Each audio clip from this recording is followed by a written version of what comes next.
Dans cette vidéo, je vais comparer un carnet de notes de la marque Emma à 1 € et un carnet 100% fait main de la marque Ancorimbe à 60 €. C'est un autre niveau les amis, hein. Je vous le dis. On va voir ensemble qu'est-ce qui justifie cette différence de prix et est-ce que ça vaut le coup de mettre 60 € dans un carnet. Tu vas même découvrir comment on fabrique concrètement un carnet de A à Z. Alors prête? Que le battle commence! Bon, déjà l'emballage basique. Ouais. Pas très solide quand même. Ouais, mou. Ouais, je me suis dit que ça pouvait peut-être quand même abîmer. On est sur de la papeterie. Faut faire attention quand même parce que comme c'est, on pourrait se dire c'est pas fragile, c'est du papier. Oui, mais en même temps, si le truc est plié. Bah là, tu vois, on sent que En plus, ça se balade. Il se balade dans l'emballage, quoi. Ouais. Moi, je sais que je fais super gaffe avec les transporteurs parce qu'on sait pas comment sont. Ouais, comment sont balayés, Ouais, enfin, sont balancés les colis. Ouais. On est déjà sur un emballage qui est pas très solide et qui n'est pas hyper bien calé. C'est les deux remarques qu'on va pouvoir faire. Avant de te montrer les carnets, je vais t'expliquer un petit peu déjà ce qu'est Emma, peut-être l'entreprise, ça peut être intéressant. Ouais. Je ne connaissais pas Emma plus que ça, je me suis un petit peu renseignée, j'ai cherché quelques petites infos. C'est une chaîne de magasins qui est néerlandaise, Emma, donc c'est toute cette tendance un peu des pays nordiques qui a tendance à quand même à revenir pas mal ces dernières années. Et en fait, ce qu'il faut savoir, ce qui est intéressant, et j'ai découvert ça en faisant un peu mes recherches, c'est que Emma, ça a été les pionniers des marques qu'on voyait un petit peu partout là, de marques avec le même prix, donc des magasins tout à 2 €, tout à 1 €, etc. Et en fait, c'était les premiers à lancer ce concept-là à la base. Ils vendaient des produits à 2 €, à 1 €, à 5 €, donc avec ces prix un peu ronds, des prix très bas. Faut savoir que le chiffre d'affaires annuel de Emma, attention, il est quand même à plus de 2 milliards, plus de 3 milliards, il me semble, par an. Donc En vendant des petits prix. Voilà, en vendant des produits à très petit prix. Donc on est sur un volume de vente qui est juste énorme. Et en termes de bénéfices avant impôt, parce que c'est quand même ce qui nous intéresse, les bénéfices, n'est-ce pas? Ils sont à plus de 60 millions d'euros en 2023. Donc, et je pense qu'ils gagnent suffisamment d'argent, hein. Même en vendant des produits à petit prix, ils arrivent à faire de la marge considérable. Voilà. Donc c'est juste pour donner le contexte. Et donc les produits Emma sont fabriqués dans le monde entier. Ils vont aller chercher la meilleure usine dans le monde qui va apporter le meilleur, enfin le prix le plus intéressant pour produire en fait le produit. On dévoile les carnets. Je te laisse les sortir. Allez. Tadam. Donc il y a 3 carnets. Voilà, donc en fait, on a acheté ces carnets en lot. Ça revient à 1 € le carnet, mais en réalité, on les a achetés en lot. Donc c'est à un petit peu plus d'1 €, 1,10 € il me semble par carnet. On a eu 3 carnets en même temps. Et d'ailleurs, c'est un peu une question qu'on peut se poser, hein. Est-ce que c'est vraiment intéressant d'acheter 3 carnets en lot? Moi, je sais que souvent, quand j'achète des trucs en lot comme ça, clairement, il y en a 2 qui dorment dans la bibliothèque, qui sont jamais sortis, ils sont dans l'étagère. Je retrouve 6 mois, 1 an après. Bon, je finis par gribouiller des trucs dedans, hein, mais c'est vrai que on n'a pas la même consommation. Donc je pense que là, dans la tête du consommateur, il est content d'avoir 3 carnets parce que c'est pas cher en fait. Et donc il se dit, bah, autant en acheter 3. Je peux me le permettre vu que c'est que 3 €. C'est ça. On est resté sur un motif fleuri, comme ça vous allez bien pouvoir comparer. Vous allez voir l'univers de Florine tout à l'heure. Restez dans la vidéo. Vous allez voir, c'était quand même un autre game, hein, clairement. Mais on reste dans le thème de la nature des fleurs. Vous allez pouvoir comparer un petit peu les motifs. Alors, je pense que tu peux ouvrir la petite ficelle, on va regarder, ouais, vas-y. Comme ça, on va regarder, on est sur du ligné. Le grammage papier, il était de 80 grammes par mètre carré. Ouais. Qu'est-ce que tu penses, toi, de 80 grammes par mètre carré? Ça te semble comment? Et eux, ils disent que c'est un papier solide. Non. En fait, 80 grammes, c'est papier machine. Le papier machine, je crois que c'est 70 grammes. Machine imprimante? Ouais, voilà, okay. Machine imprimante. Donc 80 grammes, c'est pas ce que je décrirais comme un papier solide. En plus, on le voit même à travers, tu vois. Ah ouais, il est ouais, pas... ça veut dire que si on met un peu au feutre ou quoi, ça va être en transparence. On le voit un petit peu quand même. Ouais. On le voit légèrement sur l'autre côté de la feuille. Ouais, donc c'est pas très épais. Ça peut suffire évidemment pour gribouiller au bic ou écrire des notes simples, quoi. Ouais. Mais c'est vrai que c'est pas très épais. Bah, je dirais pas que c'est un papier épais en tout cas, si c'est ce qu'ils disent. Ouais, si solide, c'est marqué solide sur la fiche produit. Bon, après, je sais pas ce qu'on appelle un papier solide, ça veut dire quoi, qu'il se déchire pas alors? Ouais, bah oui, forcément qu'il va se déchirer. Il se déchire. Ouais. C'est pas même un terme qu'on emploie, un peu bizarre. Que j'emploie personnellement pas. Ouais. Et 80 grammes, c'est pas un papier épais. Un papier épais, c'est 300 grammes. Voilà, 80 grammes, c'est vraiment... C'est vraiment pas beaucoup. Reliure, alors ils ont dit cousu. Ouais. Donc effectivement, on peut le voir, là c'est cousu, bon, pas à la main évidemment à ce prix-là, voilà, c'est bien pour ça qu'on fait cette vidéo, pour vous montrer un peu comment ça se passe après quand on fait à la main. Mais du coup, c'est des machines qui le relient comme ça. Voilà. Tu penses quoi de ce type de couture? Est-ce que ça a un impact ou ça c'est reste bien? toujours plus esthétique que la reliure, tu vois, avec juste les Le agrafes. collage, ou ouais, les agrafes, c'est très connu, ça, les reliures à agrafes. Ça fait son petit effet, on va dire, tu vois, une petite reliure au fil. En corde, au fil, enfin au fil, ouais.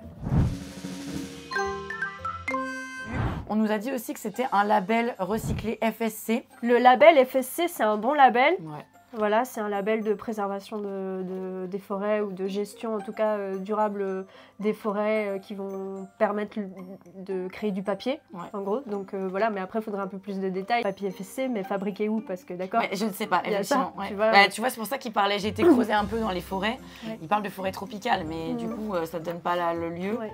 Design in Amsterdam et produit en Chine. Ah ouais, ok. Donc pour le coup, ils sont transparents. Pour le coup, là, ils l'ont dit. Ouais. C'était pas marqué sur leur fiche produit d'ailleurs. Ouais. C'est marqué que sur le produit une fois qu'on l'a entre les mains. Mais effectivement, ouais, il est indiqué là. Qu'est-ce qui peut justifier un tel prix? Parce qu'on est quand même sur un battle aujourd'hui. Essayer de comprendre qu'est-ce qui se cache en fait derrière un vrai prix de vente. Derrière 1 euro notamment, on va peut-être garder en main qu'un seul carnet. Voilà, en prenant l'exemple d'un carnet à 1 euro. Qu'est-ce qui peut faire qu'ils arrivent à vendre un carnet à 1 euro? Bon, j'ai ma petite idée sur la question. Je pense que déjà, les sites de production, comme on disait tout à l'heure, ils doivent choisir le site de production le moins coûteux, enfin celui qui les arrange le plus dans le monde entier pour arriver à produire finalement le produit qu'ils ont envie de proposer. Le papier, je me suis dit qu'il vient probablement de très loin, de là où ça coûte le moins cher aussi, parce que même si c'est finalement la seule matière première dans le carnet, quand on est à un prix de vente autour des 1 euro, je pense qu'ils doivent regarder à la 0,0 centime près qu'est-ce qui leur coûte dans le produit pour réussir à avoir quand même une marge sur un produit à 1 euro. Il faut savoir que c'est interdit de vendre des produits à perte. Donc ça veut dire qu'ils arrivent encore à faire de la marge avec un produit à 1 euro. C'est quand même ça qu'il faut aussi comprendre. Oui, et puis je pense vraiment que ça, c'est un produit qui a été créé par une machine concrètement, je pense. Oui, bien sûr. C'est impossible que ce soit à la main de l'homme qui ait créé ça. Je serais très curieuse de savoir un peu combien de temps il faut pour sortir un produit comme ça. Je pense qu'on serait très choqués, mais quelques secondes quoi. Je pense que ça doit vraiment pas être beaucoup. Et en grande quantité, je pense que voilà, je sais pas. Mais tu vois, les chiffres que tu as donnés tout à l'heure, c'était des milliards. Il y a des milliards de gens, du coup, qui ont si on imagine que le carnet coûte 1 euro, voilà, il y a quand même des milliards de gens qui possèdent ce carnet-là. Peut-être plutôt des millions, vu qu'ils ont des produits différents sur leur boutique, ils font pas que de la papeterie. Mais ouais, au minimum, ils ont des millions de personnes qui possèdent le même carnet que celui-ci. Donc ça veut dire aussi que, ok, le design, il a été imaginé une fois, probablement par une équipe de designers, en tout cas quelqu'un dans les bureaux en interne de l'équipe. C'est pas des motifs très originaux, c'est joli, mais c'est vrai que c'est ce qui se retrouve un peu dans les tendances. Et en fait, si on regarde bien, je viens de m'en apercevoir, mais c'est exactement le même motif sur les 3 carnets. Ah oui, c'est un zoom sur une des fleurs. Là, en fait, c'est juste les couleurs qui changent, mais c'est exactement les mêmes fleurs. Ouais, c'est vrai. Tac, tac. Et là, c'est pareil, c'est les mêmes fleurs. C'est les mêmes en rikiki. En rikiki. Ouais. Donc ça veut dire qu'à partir d'un seul design, ils créent 3 carnets. Ouais. Après, le dernier point que j'avais un peu noté, c'est qu'évidemment, il n'y a pas d'attachement à la marque. Évidemment, on va le voir avec la comparaison avec Florine. C'est que là, on ne sait pas qui les a produits. On ne sait même pas trop où. Bon, on sait que c'est en Chine, a priori, que c'est designé à Amsterdam. On passe aux choses sérieuses maintenant, parce que là, je crois qu'on n'en peut plus. On va déballer le vrai colis. J'attends. Isopaïne. Bon, je n'ai plus de voix aussi au passage, vous avez remarqué depuis le début de la vidéo. On a trop parlé avec Florine aujourd'hui. On a fait 2 autres vidéos, comme je l'ai dit en début de vidéo, donc allez les voir. Allez les voir, elles sont en description. Avant de vous montrer à quoi ressemble le déballage d'un colis quand on passe commande chez Papeterie en Corimbe et à quoi ressemble le carnet à 60 €, on va vous montrer les étapes de fabrication. Première étape, pour moi en tout cas, ça va être la création du motif que j'ai envie de mettre sur cette couverture. Donc j'ai différentes manières de les créer et différents outils, on va dire. Soit je fais à l'aquarelle, soit je fais au crayon de couleur, soit je fais au rotring suivant l'inspiration, l'envie du moment, etc. Okay. Mais en tout cas, pour cette illustration-là, j'ai fait à l'aquarelle et donc ça m'a donné ces 2 illustrations-là que ensuite je vais venir scanner avec cette imprimante-là. Donc je viens scanner mes 2 illustrations et les retravailler sur ordinateur. Donc par exemple ici j'avais envie de changer un peu les couleurs pour donner plus de rose. Voilà, un peu plus de rose pour ces illustrations là. J'ai dupliqué le motif aussi. Ouais. Donc c'est ce motif là. Ici pareil. C'est l'autre, ok. C'est l'autre. Voilà, donc il y a toute une étape de recherche de quel motif va être sur la couverture en gros. Et c'est souvent d'ailleurs le motif de mes collections en fait, tout simplement. C'est quelle est la thématique de la nouvelle collection. En gros. Ok, tu imprimes après voilà. Ouais, et tu obtiens ça. Voilà, alors pas avec cette imprimante là, c'est l'imprimante qui est juste derrière. Okay. Donc c'est une imprimante pro. Ça c'est du papier 285 grammes qui est fabriqué en France. Okay. Voilà, donc c'est un papier assez épais qui convient bien justement pour les couvertures. Souple. Qui reste quand même souple, oui, c'est pas comme on disait un papier cartonné. Là il faut du carton, de la colle, c'est toute une autre technique. J'aime bien qu'à chaque étape en fait il se passe quelque chose. Donc là en gros ça va être comme ça, on va avoir la première de couverture et en ouvrant on a la surprise d'un nouveau motif. Okay. Voilà. Et ensuite oui là tu vas avoir une étape qui se fait encore une fois sur ordinateur. On va faire un carnet avec plusieurs livrets qu'on va venir relier ensemble. Okay. Et donc ça, c'est ce qu'on appelle l'imposition, en gros, dans le milieu du graphisme. Okay. C'est-à-dire que tu vas créer un fichier par livret. Donc là, on va faire 10 livrets. Et donc là, tu as 10 livrets qu'on va venir plier en deux, tu vois. Okay. Donc c'est toute une gymnastique quand même. Hein, ouais, c'est une gymnastique mentale, mais une fois que tu es habitué, tu y arrives bien. Mais c'est vrai qu'au début, tu te prends un peu la tête et tu peux te perdre et te tromper dans les chiffres. Et je prends vraiment la journée pour créer une illustration parce que l'inspiration me vient aussi à force de faire.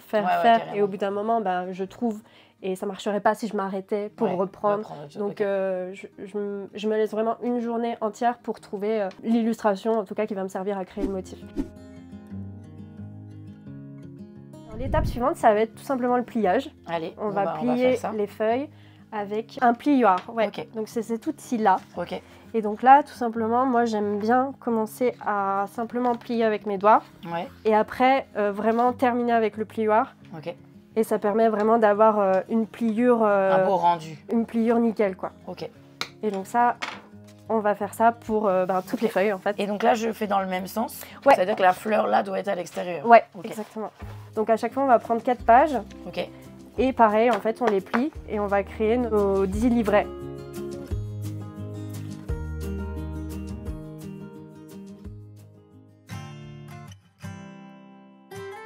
Donc là, on a nos 10 livrets. Là, on va massicoter. Alors, ça sert à couper. Déjà, tu vois, parce que j'ai une imprimante qui me fait des bords un peu cracra. Noir, tu vois. Et ça sert en fait à ce que là, tout soit au même niveau. Au même niveau. C'est difficile d'avoir un rendu parfait quand on fait à la main le pliage, quoi. Oui, voilà. T'as toujours les feuilles de l'intérieur qui vont déborder. Oui. Et après, ça peut être un style. Des fois, moi, j'aime bien aussi laisser comme ça. Mais là, on va faire maxi-côté. Allez. Un truc super.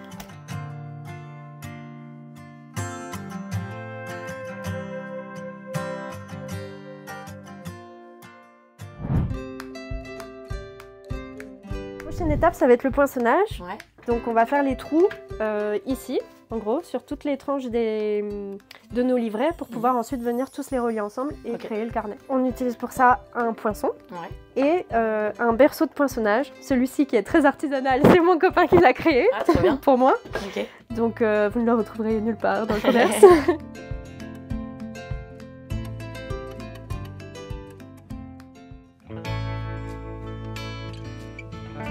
Plus que la couture et on aura terminé. Et la couture, c'est l'étape la plus longue parce que... évidemment, on va accélérer dans la vidéo. Ça va prendre à peu près 40 minutes, tu vois, si on fait comme ça. Et puis, si on fait avec encore plus de points, là, j'ai limité les points pour que justement on ait... Mais ça peut prendre jusqu'à 1h, 1h15. C'est très méditatif, du coup. J'imagine.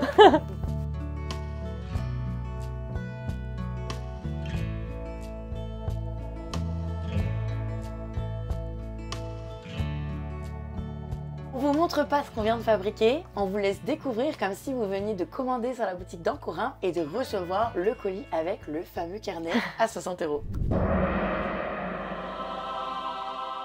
Là, on va déballer un carnet à 60 €. Non seulement elle fait les carnets, mais elle fait aussi les illustrations qu'il y a sur le carnet. Oui. Donc tu sais aussi, quand on parlait tout à l'heure du motif, tu sais ce que ça implique de créer un motif et de le mettre sur une couverture de carnet. Alors on déballe. Allez, c'est parti. Tu l'envoies comme ça. je l'envoie comme ça. Voilà. Donc si jamais, toi qui nous regardes, tu as envie de passer commande après chez Florine, voilà le type de packaging que tu peux recevoir. Et du coup, on va voir à quoi ça ressemble à l'intérieur. Déjà, on est sur un carton, ça se balade pas. Donc, tu cales, tu fais attention à ça, hein, de bien caler. C'est vrai que au moins ça évite d'abîmer le produit qui est à l'intérieur.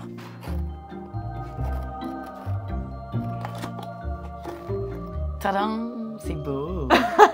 Bon, on est sur un autre niveau de packaging, hein, n'est-ce pas? Donc toi, tu mets un petit sticker merci que tu écris quand même à la main, des petites fleurs séchées, ça t'aimes bien faire ça? Ouais. Les petites fleurs séchées, c'est un truc que j'ai toujours un stock. Je m'arrange pour voilà, sécher des fleurs régulièrement. Là, je vois. Ouais. Voilà, dans le jardin, dans la nature, etc. Et je trouve que ça fait tout de suite son petit effet, des petites fleurs. Je vois qu'il y a un crayon. Tu offres un crayon à chaque fois que quelqu'un commande un carnet? Pas à chaque fois, ça dépend du type de commande, ça dépend du montant aussi de la commande. Mais 60 €, oui. Ouais, je l'offre surtout aux nouvelles clientes parce que les anciennes l'ont déjà. Et ça marque aussi, voilà, moi je m'adresse aux âmes sensibles et singulières, du coup c'est gravé sur le crayon. Et ça marque aussi l'appartenance du coup à la communauté des âmes sensibles et singulières, voilà, exactement. Ok, là pour le coup on a vraiment l'impression d'appartenir à ton clan, quoi. Voilà, c'est ça, c'est un peu l'objectif. Si t'as le crayon, c'est que... c'est ça, t'as le badge, c'est bon. C'est un peu ça, On ne voit pas encore le produit, contrairement aux autres où on voyait direct en ouvrant. Il y a un petit peu de suspense avec toi. C'est vrai. Voilà, non mais c'est pas plus mal. Hein. C'est toute une expérience d'ouvrir un colis. Donc là, on regarde un petit peu quelle expérience on a. On a derrière une petite carte de remerciement, effectivement, où tu as mis la date, tu as mis le prénom. N'hésite pas à me faire un petit retour sur Instagram. Ok, super mignon avec la petite fleur. Ah, une petite carte avec un petit message à la main, s'il vous plaît. Évidemment, ça, on ne retrouvera pas ça chez Emma, hein, n'est-ce pas? Trop mignon. Et du coup, c'est des illustrations que tu fais. Alors ouais, ça, c'est des petites illustrations. J'en ai plusieurs, tu vois, je varie selon les périodes.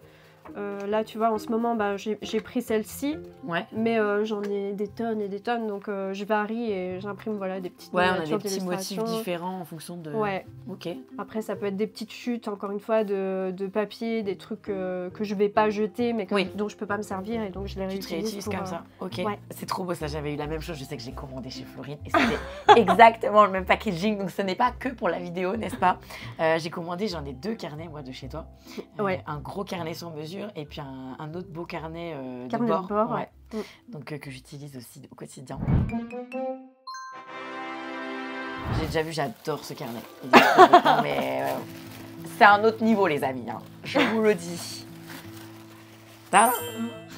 J'ai même plus de voix pour le dire. On est sur un autre niveau de carnet, hein, évidemment. Si on compare les deux, on est sur un autre niveau. On a beaucoup plus de pages. Tu as essayé de te proposer un équivalent, hein, donc on est sur du souple dans les deux cas. Waouh, c'est trop joli ça aussi. J'adore. C'est très très beau. C'est la version miniature en plus petit du motif de la couverture. On a le petit marque-page qui va avec, qui est trop beau. Et du coup, pour le coup, qui est un cadeau vraiment utile qu'on peut réutiliser. C'est pas juste des goodies pour des goodies. Non, oui. On voit bien que ça a été réfléchi. Ça a un sens par rapport aussi à ce que je propose. C'est sûr que le marque-page et le crayon, je trouve que ça fonctionne pas trop mal. Quand on aime la papeterie, quand on aime lire, quand on aime écrire, évidemment que ces deux-là, c'est super utile. Donc là, nous, on a fait un équivalent pour comparer vraiment les deux carnets. Donc on est sur un intérieur ligné. On est sur une couverture, mais en fait, il y a double couverture finalement. C'est comme ça que tu fais. Donc là, il y a deux épaisseurs de... Ouais, c'est un peu ça. Sur les souples, tu fais ça? Sur les souples, non. Ça, c'est vraiment un nouveau modèle qui n'est encore pas sorti. Oui, alors, parce que pour faire un équivalent, de montrer ce que ça peut donner en couverture souple, c'est vrai qu'on avait réfléchi à ça.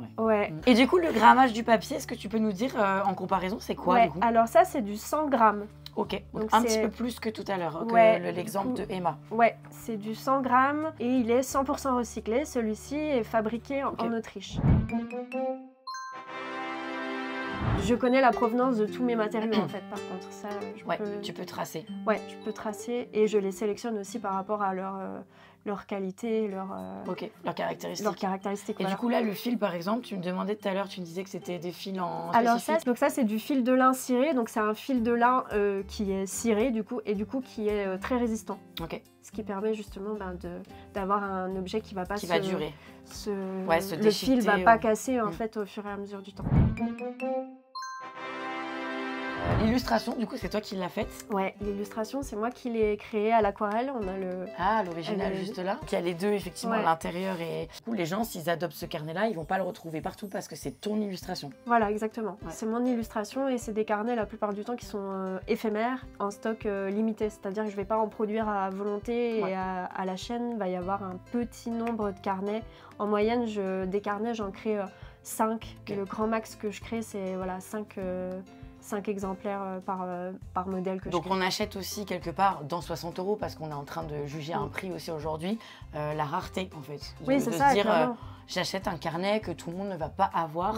Il n'y a que 10 personnes qui vont l'avoir dans la France, dans le monde. Tu t'envoies des colis en dehors de la France, toi Alors j'envoie limitrophes. Donc en Suisse, Belgique, beaucoup, un peu en Espagne et au Portugal. On ne livre pas outre-Atlantique, ça c'est un choix. La plupart de mes clientes sont quand même françaises. J'ai quelques Suisses aussi, mais voilà, ça reste autour de la France, quoi. Ouais, ok.